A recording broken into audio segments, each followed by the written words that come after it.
Bonjour, bienvenue chez vous, chez nous. Bonjour. Enfin, chez vous, chez nous. Chez nous. Euh, Bienvenue chez vous aussi. Oui. On va vous faire une petite revue de films et de livres. Donc je vais commencer par quelques films que j'ai vus ces derniers temps. Tu mettras en bandeau Oui, les titres. enfin j'essaierai. Parce que j'ai un nouveau logiciel de montage que je maîtrise pas bien. Alors je vais vous parler déjà de deux documentaires que j'ai vus, deux films documentaires que j'ai vus. Le premier film documentaire, c'est un film de Depardon qui s'appelle 12 jours et qui est en fait Depardon, il a fait des tas de films documentaires, en particulier sur la justice. Enfin, c'est un très célèbre et photographe et cinéaste. Et là, il a fait un documentaire en fait sur les gens qui sont hospitalisés en HDT. Et 12 jours, pourquoi? Parce qu'au bout de 12 jours, la loi oblige maintenant à ce que leur cas soit présenté devant un juge et qu'il soit représenté par un avocat, voir si l'HDT est reconductible ou pas. Donc, Depardon a suivi plusieurs personnes durant ce documentaire qui dure 1 h 30. Et c'est sur l'hôpital psychiatrique et les limites de l'hôpital psychiatrique et cette détresse qu'il y a chez les gens qui sont hospitalisés sous HDT, qui sont soit violents, soit psychotiques, soit suicidaires. C'est vraiment très très intéressant. Moi j'aime beaucoup ce que fait Depardon. Je vous le conseille, les anciens, et comme donc, son plus récent qui s'appelle 12 jours. J'ai aussi énormément aimé un film d'Eric Caravaca, qui est en fait à la base un acteur, et là qui a réalisé un très joli documentaire sur sa famille et les secrets de famille. Et en fait il raconte l'histoire en fait de sa sœur qu'il n'a jamais connue. Il y a un secret autour de cette sœur, je ne vous raconte pas la fin. C'est un très très joli documentaire émouvant sur les non-dits, sur les secrets de famille. Vraiment, c'est vraiment très Comment très ça bien s'appelle? fait. Carré 35. Carré 35. Oui, Carré 35 d'Eric Caravaca. Tu veux parler de livres ou je continue Non, dans les vas-y, films? je t'en prie. Et puis après, je vais vous parler de 3 films. Un film que j'ai moins aimé, qui s'appelle, je l'ai noté, Downsizing. Voilà, Downsizing. Vous avez peut-être vu la pub sur internet c'est Matt Damon, c'est Voilà, ça? c'est avec Ben Damon. J'ai vraiment bien aimé la première partie du film, on va dire les premiers 3 quarts d'heure. Mais par contre, la deuxième moitié, j'ai vraiment moins aimé. Donc c'est l'histoire d'un chercheur qui trouve le moyen de lutter contre le fléau de la surpopulation mondiale. En l'occurrence, de réduire les gens et de les transformer en petits hommes de 12 cm. Donc ça veut dire 12 cm, moins de déchets, moins de besoins, moins de richesses utilisées, etc. Donc l'idée de base est vraiment très très intéressante. Après la deuxième partie, moi j'ai moins aimé, mais Pourquoi t'as moins aimé? bon, je le dirai pas parce que je trouve que ça part un peu en cacahuète, alors que la première partie est vraiment super. Voilà. La deuxième partie est plus romancée, je vois pas trop bien où il veut en venir. Bon, ma foi, ça se laisse regarder, je l'ai regardé, mais j'ai été déçue par la deuxième partie. Le deuxième film dont je veux parler, c'est un film qui s'appelle Ghost Story, Histoire de fantôme, qui est avec Ben Kazay. C'est un très très joli film, très poétique, sur le deuil et sur les histoires d'espace-temps et de deuil.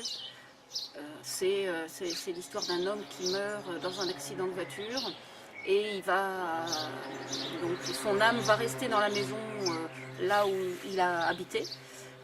Il est symbolisé par un fantôme, c'est-à-dire un drap avec 2 trous, et il va voir tous les gens passer dans sa maison. Il va voir sa femme partir, il va voir d'autres locataires arriver. C'est une histoire d'espace-temps parce que lui il ne mesure pas le temps comme nous on peut le mesurer.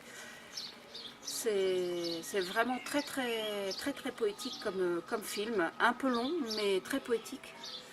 Et puis le dernier film dont je vous parlerai, que j'ai regardé cet après-midi, qui m'a vraiment enchanté, qui s'appelle 3 Billboards, 3 panneaux publicitaires en anglais.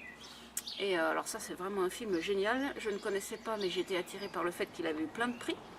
Il est avec une actrice qui est Frances McDormand et elle est vraiment géniale cette actrice.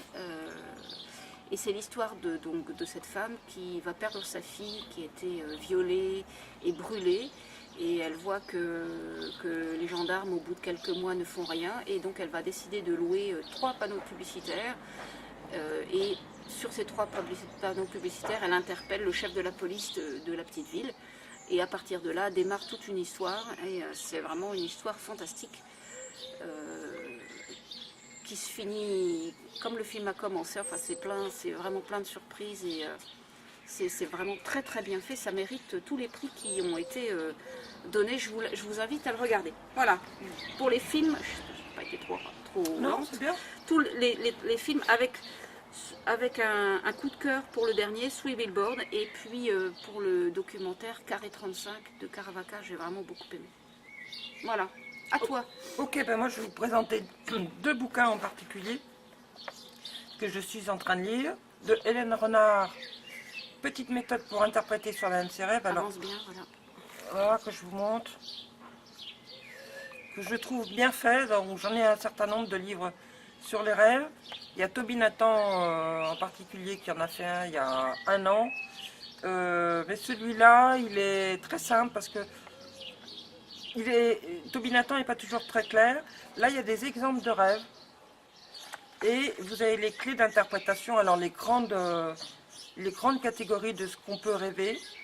Et c'est facile à lire.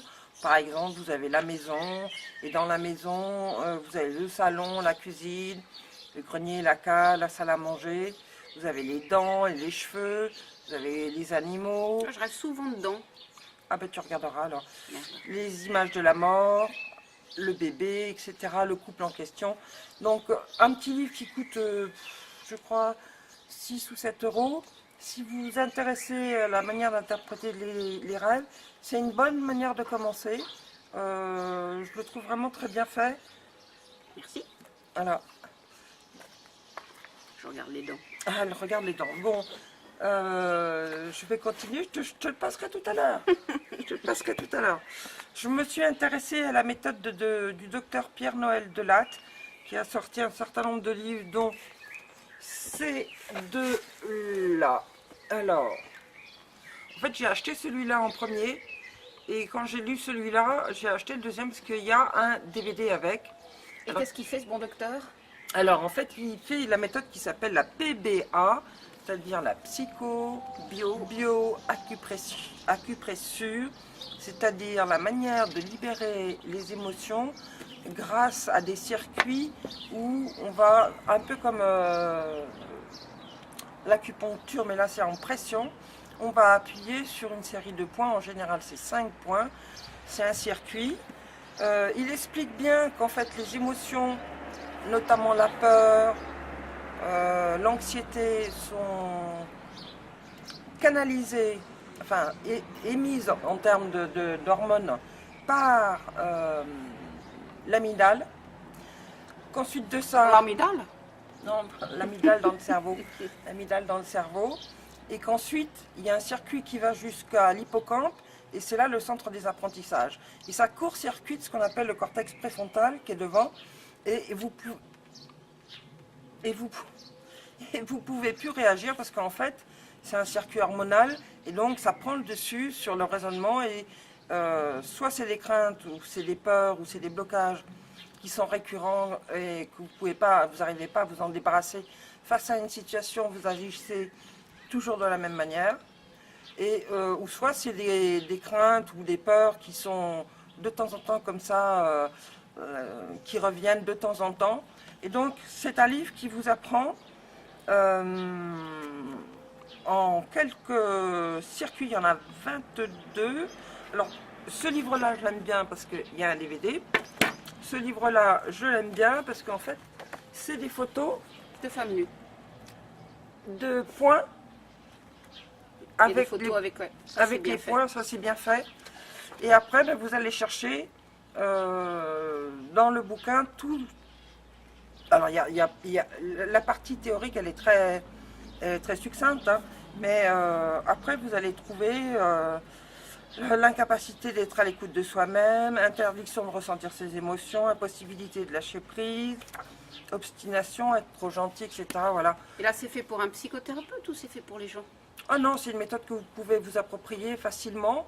Bon, moi, je vais me l'approprier en tant que psychothérapeute, mais pour vous, si vous n'avez pas de praticien en PBA, vous pouvez très bien l'effectuer sur vous. C'est une méthode facile, sans danger, rapide et efficace. Qu'est-ce que t'en... J'attends de voir. C'est un truc qui, déjà, il y a quelques années, t'intéressait. Tu avais Oui. voulu prendre des cours là-dessus. Oui, mais là, j'ai pas retrouvé de formation dans le coin. C'est très loin, donc... Ça vaut le coup d'essayer, de tester. Oui, je vais tester sur moi déjà, hein. Et puis sur Sophie. Mais moi, je suis pas angoissée. Mais j'ai pas parlé que d'angoisse. Ah hein. oui. Non, non, il y a toutes les relations, il y a toutes les émotions. Quand on est soupolé, ça marche aussi. Ah, ben ça, je sais pas. Je sais pas. Enfin voilà, libérez-vous de vos blocages. Combien ça coûte? 24,95 €, c'est-à-dire 25 €. Et je suis tombée là-dessus. Je l'avais dans ma bibliothèque, je ne l'avais pas encore lu, ça faisait partie de ma pile à lire. Je suis retombée dessus et je trouve ça très, très intéressant. Voilà, c'était les 2 séries de livres que je voulais vous présenter aujourd'hui. Et les quelques films que je voulais vous présenter aujourd'hui. Et puis, merci d'avoir regardé la Alors, vidéo. juste pour vous dire qu'on est quand même équipé maintenant d'une télécommande. J'ai plus à me lever et je passe plus devant la Au caméra. bout de 6 ans. Voilà. Allez, à bientôt.